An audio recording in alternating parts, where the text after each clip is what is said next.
بسم الله الرحمن الرحيم. الحمد لله حمدا كثيرا طيبا مباركا فيه كما يحب ربنا ويرضاه، وأشهد أن لا إله إلا الله وحده لا شريك له، وأشهد أن محمدا عبده ورسوله، وصلى الله عليه وعلى آله وأصحابه وسلم تسليما كثيرا. أما بعد، عند فهم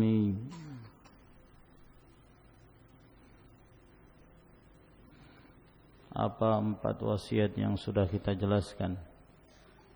Yang pertama,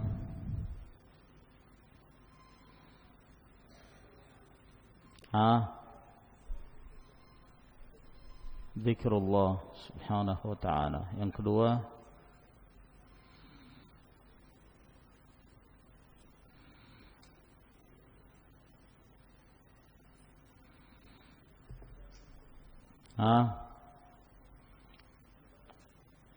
tarkul ma'siyah. Yang ketiga,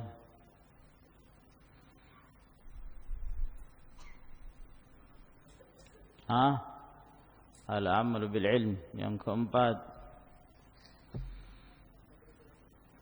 tadribul aqli. Asah otak, melatih pikiran. Baik, bismillahirrahmanirrahim. Kita lanjutkan ke wasiat yang kelima. Qala al-muallif hafizahullah ta'ala, al-wasiyatul khamisah. Wasiat yang kelima.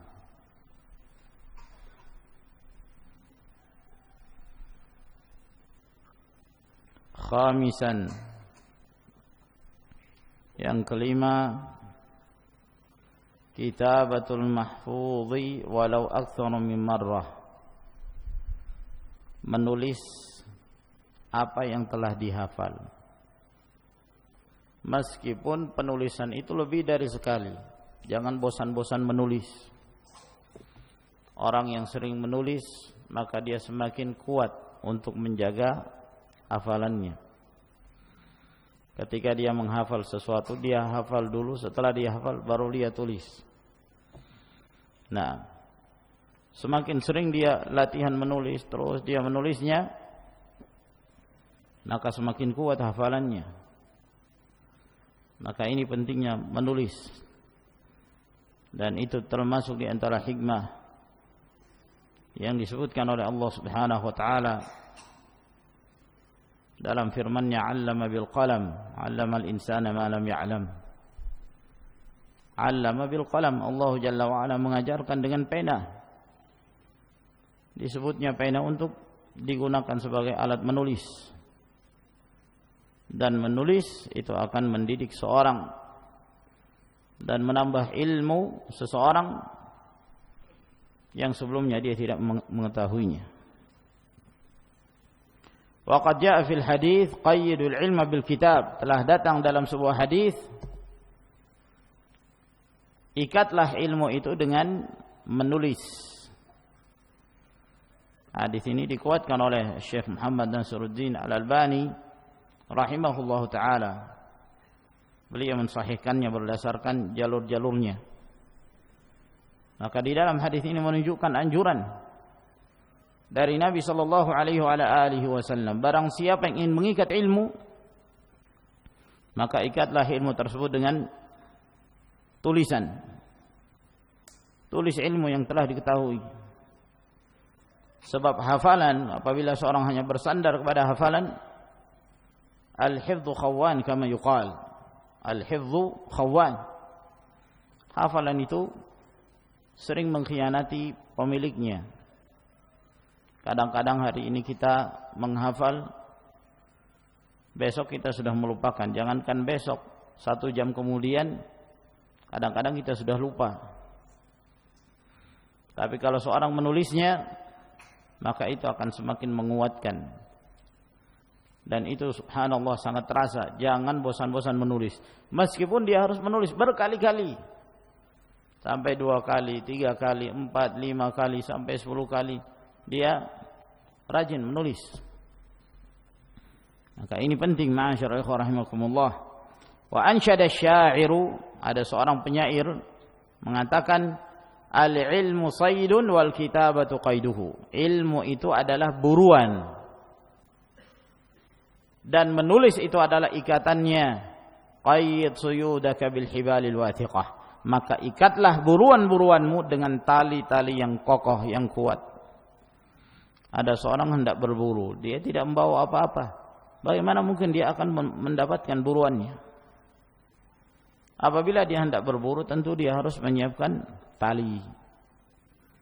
Apabila dia telah mendapatkan, maka dia mengikat buruannya tersebut, sehingga dia tidak berlari kemana-mana. Maka demikian pula seorang talibul ilm, seorang penuntut ilmu, pada saat dia menuntut ilmu, dia statusnya seperti orang yang mencari buruannya. Buruannya adalah ilmu. Ketika dia telah menemukan, dia berusaha untuk mengikatnya. Cara mengikatnya adalah dengan menulis. Nah, apalagi terkadang kita mendapatkan fawaid-fawaid, faedah-faedah yang bermanfaat dari kalamus salaf yang terkadang sulit untuk terulang kembali. Ya, kadang-kadang tidak terulang kembali kecuali dalam waktu yang lama. Nah, oleh karena itu sebagian para ulama salaf ada yang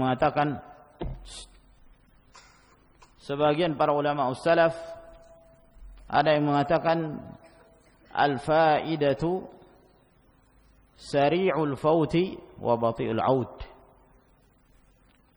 Al-faidah sari'atul faut wa bati'atul aud.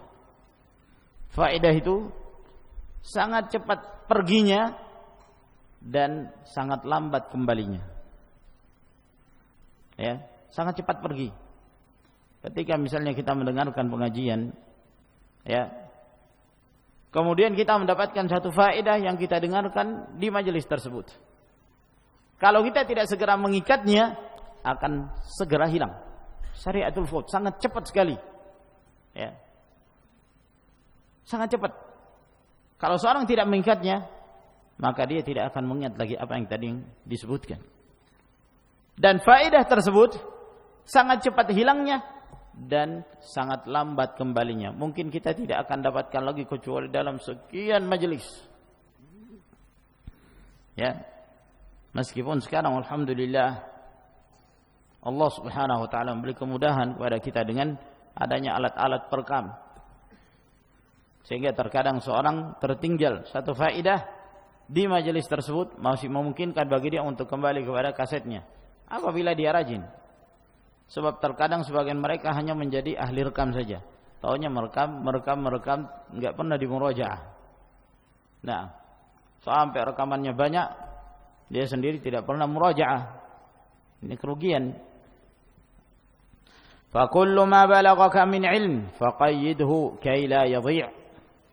Setiap apa yang sampai kepadamu dari ilmu, maka ikatlah, tulislah agar tidak hilang. Wa karririn nadhara fihi, dan teruslah berulang-ulang melihatnya. Ini setelah kita menulisnya, jangan bosan-bosan untuk membuka faedah-faedah dari buku-buku lama kita. Karena itu faedah-faedah yang bermanfaat. Dulu pada zaman Syekh Muqbil rahimahullah ta'ala, kita banyak menulis faedah-faedah. Sekarang kita menyesal. Ya, kenapa tidak semua yang diucapkan oleh Syekh Muqbil pada waktu itu kita catat, padahal sedemikian banyak faedah. Nah, penyesalan di hari kemudian. Oleh karena itu, ma'asyiral ikhwah rahimakumullah, manfaatkan.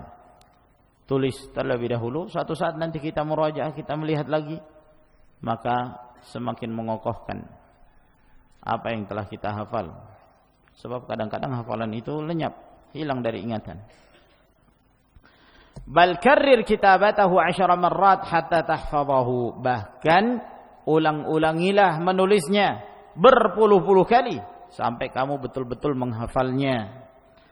Wa qad kana minal ulama'i man kana yukarriru kitabatal kutub hatta yahfazaha. Dan di antara para ulama ada yang terus mengulang-ulangi menulis kitab-kitab sampai dia betul-betul menghafal kitab tersebut.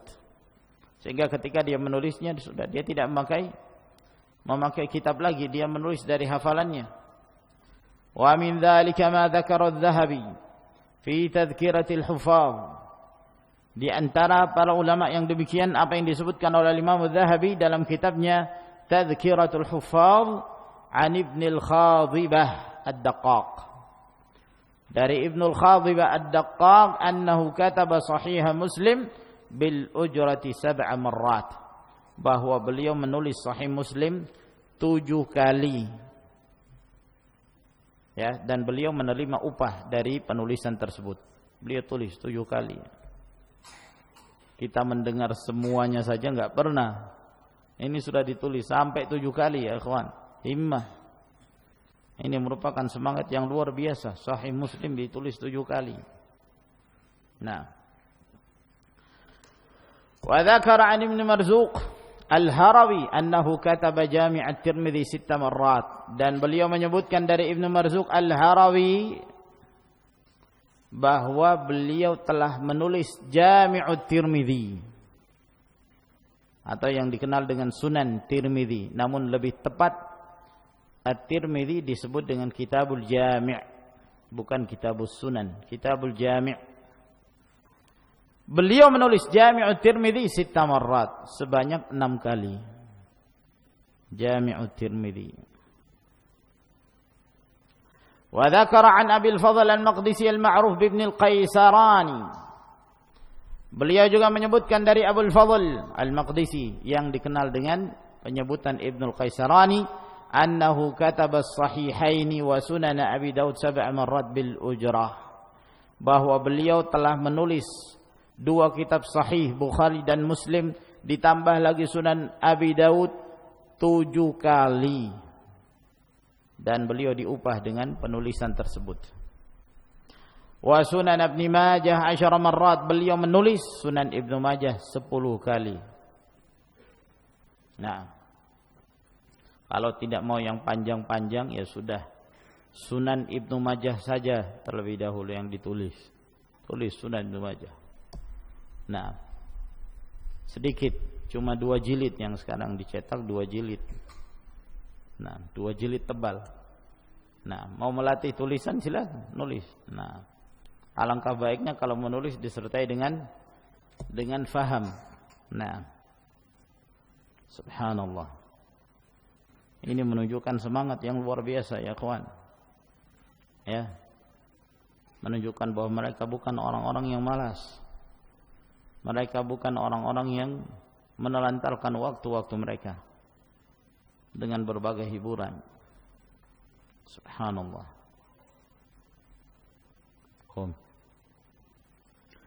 Wa dzakara annahu bala ad-dam fi rihlatihi fi talab al-hadits marratain. Dan beliau juga menyebutkan bahwa Ibnul Qaisarani ini pernah sampai kencing darah ketika beliau melakukan rihlah perjalanan untuk mencari hadis. Kencing darah sampai 2 kali. Penyakit apa itu ya ikhwan? Kencing darah itu. Hah? Ada calon dokter di sini enggak ada? Penyakit apa itu? Sampai kencing darah. La ilaha illallah. Wa dzakara 'an Ibn al-Jauzi annahu kataba bi yadihi 1000 mujallad, dan beliau juga menyebutkan dari Ibn al-Jauzi bahwa Ibn al-Jauzi menulis dengan tangannya 1000 jilid. 1000 jilid. 1 jilid itu luar biasa, berapa juz? Ini sampai 1000 jilid. Subhanallah. Wa marra bi anna Syekhul Islam Ibn Taimiyah nasakha Sunan Abi Daud 6 marrat. Dan aku pun melewati kisah yang menyebutkan bahwa Syekhul Islam Ibn Taimiyah rahimahullah mencatat Sunan Abi Daud sebanyak 6 kali. Wa minhum man kana yaktubul haditha fi waraqatin saghirah. Di antara mereka ada yang menulis hadis di kertas kecil, yanzuru ilaiha bainal finati wal ukhra, di mana dia terus melihat kertas kecil tersebut ya pada waktu-waktu tertentu hatta yahfadhahu, sampai kemudian dia menghafalnya. Penting ya ikhwan, ada catatan-catatan ya kecil. Kalau mau lebih mudah lagi, misalnya kita membeli catatan yang seukuran saku yang bisa dimasukkan di dalam saku. Apabila kita tidak ingin kesulitan membawa yang besar-besar, ambil yang saku dan sebutkan di situ hal-hal yang terpenting. Nah, kadang-kadang kita di perjalanan ya, itu akan bermanfaat kita sambil membuka-buka. Nah, dan itu akan menguatkan hafalan kita. Pada saat kita lupa, kita mudah untuk kembali. Wa ma ajmala ma yura al-yawm min ba'd tullabil ilm min hamli daftaril jayb as-saghir. Ini rupanya beliau sebutkan juga. Dan alangkah bagusnya apa yang dilihat pada hari ini dari sebagian para penuntut ilmu, mereka membawa buku yang seukuran saku, buku kecil. Litasjil litusajjala fihi al-fawaid wal ishkalat, untuk kemudian ditulis di dalam buku saku tersebut faedah-faedah dan problem-problem. Apabila ada pertanyaan atau apabila ada sesuatu yang masih mengganjal, dia tulis. Suatu saat dia bertemu dengan ustaz ataukah dia bertemu dengan syekh, maka dia berkesempatan untuk bertanya, meminta jawabannya. Nah, ataukah dia menulis faedah-faedah, maka dia menulis faedah tersebut dan terus dia melihat hatta tuhfaz, sampai kemudian dia pun menghafal faedah-faedah tersebut. Wa kullama imtala'a kitabun abdalahu bighairi, setiap kali bukunya itu penuh dengan faedah-faedah, maka dia pun mengganti dengan yang lainnya. Wa hakadha, dan begitu seterusnya. Yang ini penuh, beli lagi yang baru. Tulis lagi faedah-faedah. Penuh, beli lagi yang baru terus. Tapi jangan dibuang itu yang sudah lalu. Apabila dia sudah menuliskan, maka kemudian dia simpan di tempat yang terjaga, suatu saat nanti dia memanfaatkannya kembali. Maka ketika dia mencatat juga penting bagi dia untuk menulis dengan tulisan yang bagus, yang jelas. Sehingga pada saat dia kembali ke catatannya tersebut, dia mudah untuk membacanya. Sebab kadang-kadang sebagian ada juga yang menulis, dia sendiri nggak bisa membaca tulisannya. Dia yang menulis. Ketika disuruh membaca, nggak bisa dia baca tulisannya, saking jeleknya. Oleh karena itu termasuk di antara keistimewaan seorang ketika dia punya tulisan yang bagus, tulisan bagus, semangat bagus, ya. Kemudian dia punya semangat untuk mengulang-ulangi pelajarannya, maka itu akan sangat memudahkan bagi dia untuk menghafal ilmu tersebut. Maka dengan demikian, alhamdulillah, kita telah menyelesaikan wasiat yang kelima dari 10 wasiat untuk menguatkan hafalan dan mengobati lupa. Semoga apa yang kita sebutkan beri manfaat kepada kita sekalian. Wa akhiru da'wana alhamdulillahi rabbil alamin. Tafaddalu hafizakumullah.